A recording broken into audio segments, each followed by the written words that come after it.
नमस्कार दोस्तों मैं नवीन कुमार अपने चैनल लैंग्वेज ऑफ प्लैनेट्स में आपका स्वागत करता हूं।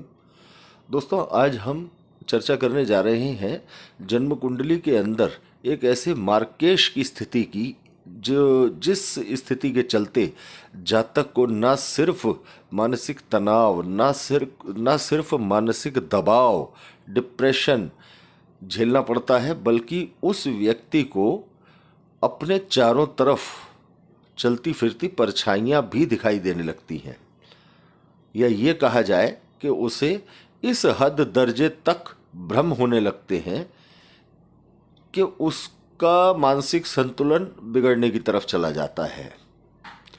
कौन सी होती है वो स्थिति? दोस्तों आप स्क्रीन पर देख रहे हैं एक कुंडली का परफॉर्मा बना हुआ है।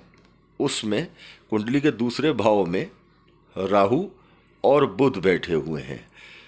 अब यदि जन्म कुंडली सिंह लग्न की है या जन्म कुंडली वृष लग्न की है और कुंडली के दूसरे भाव में बुध और राहु बुध की राशियों में बैठे हैं, चाहे वो मिथुन राशि हो चाहे वो कन्या राशि हो, अर्थात दोनों स्थितियों में यहाँ पर बुध का मार्केश बनता है। बुध यहाँ पर मार्केश की स्थिति में होते हैं और इनके साथ राहु बैठे हों और कुंडली के पंचम स्थान में शनि हो, कुंडली के अष्टम स्थान में शनि हो या कुंडली के 12वें स्थान में शनि हो, अर्थात किसी भी तरह से शनि की दृष्टि कुंडली में दूसरे भाव में बैठे हुए बुध और राहु पर पड़ रही हो, साथ ही चंद्रमा कुंडली के छठे भाव में, 8वें भाव में या 12वें भाव में हो,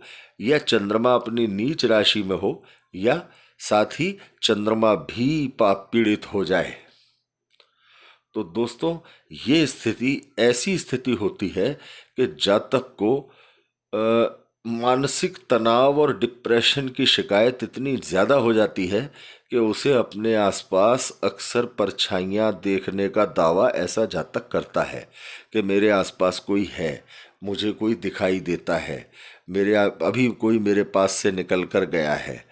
दोस्तों इस तरह के केस हम अब तक के अपने कैरियर में करीबन 6-7 केस हम फेस कर चुके हैं। ये दिक्कत ज़्यादातर वृष लग्न वालों को और सिंह लग्न वालों को आती है।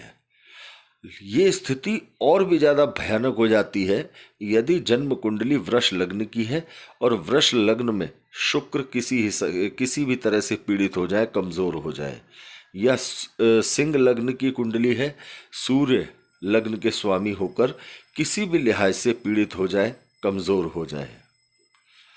दोस्तों ये एक ऐसी स्थिति बन जाती है कि जातक के परिवार के लोग, उसके साथ के मित्र जितने भी होते हैं, उन सबको जातक की मानसिक स्थिति पर विश्वास नहीं रहता।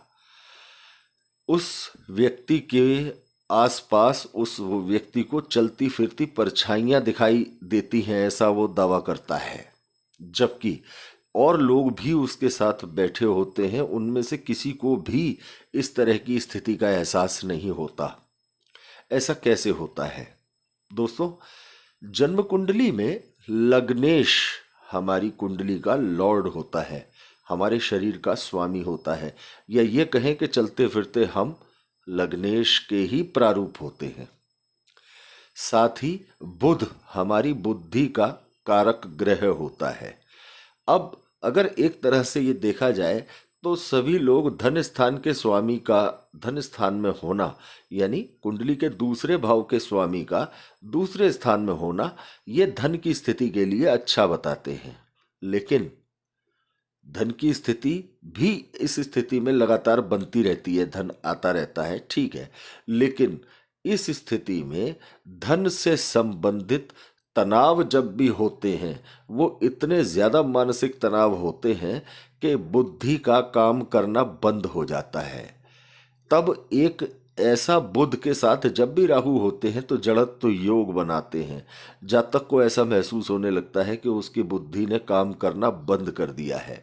डिसीजन लेने में उसको बहुत दिक्कतें आती हैं। उस व्यक्ति को अपने आप को एक्सप्लेन करने में, अपनी बात को समझाने में बहुत ज़्यादा दिक्कतें आती हैं।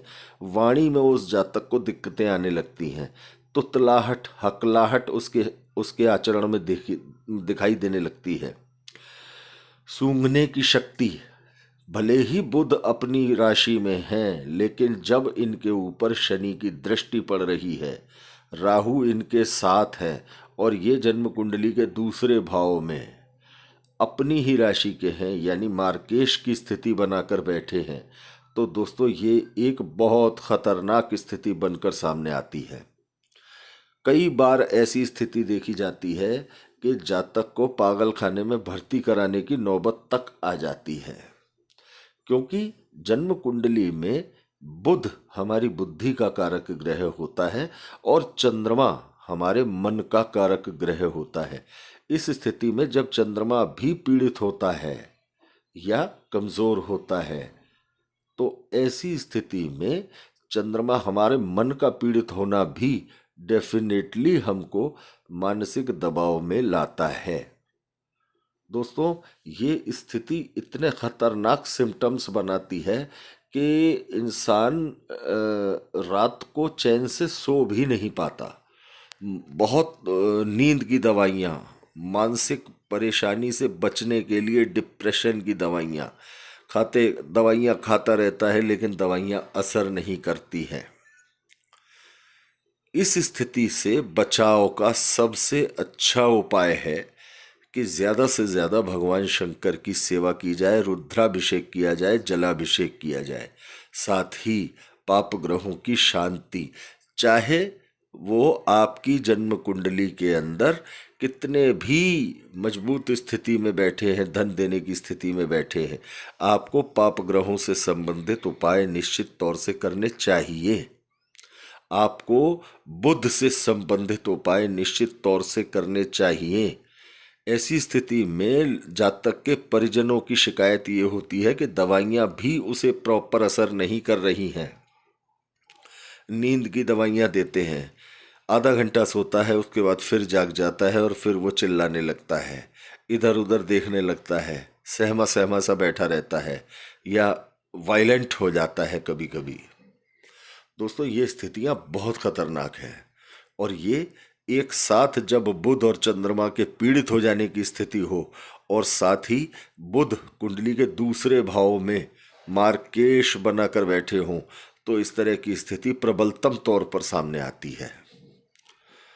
दोस्तों, यदि किसी भी जातक के साथ इस तरह की मानसिक स्थिति उसकी हो रही हो या उसके साथ भी डिप्रेशन की स्थिति बनी हुई हो, तो सबसे पहले इस बात को अवश्य जांचें कि उसकी कुंडली के अंदर में बुध और चंद्रमा पीड़ित तो नहीं है, उसका लग्नेश कमजोर तो नहीं है, उसकी कुंडली में लग्न पर पाप प्रभाव तो नहीं है। इन सब स्थितियों को जांचने के बाद आप उस जातक के लिए एक शानदार उपाय, स्थायी उपाय अवश्य तलाश कर पाएंगे। यदि ये जानकारी दोस्तों आपको अच्छी लगी हो तो ज़्यादा से ज़्यादा दोस्तों के साथ इसे शेयर कीजिएगा, लाइक कीजिएगा और चैनल को सब्सक्राइब कीजिएगा। धन्यवाद दोस्तों।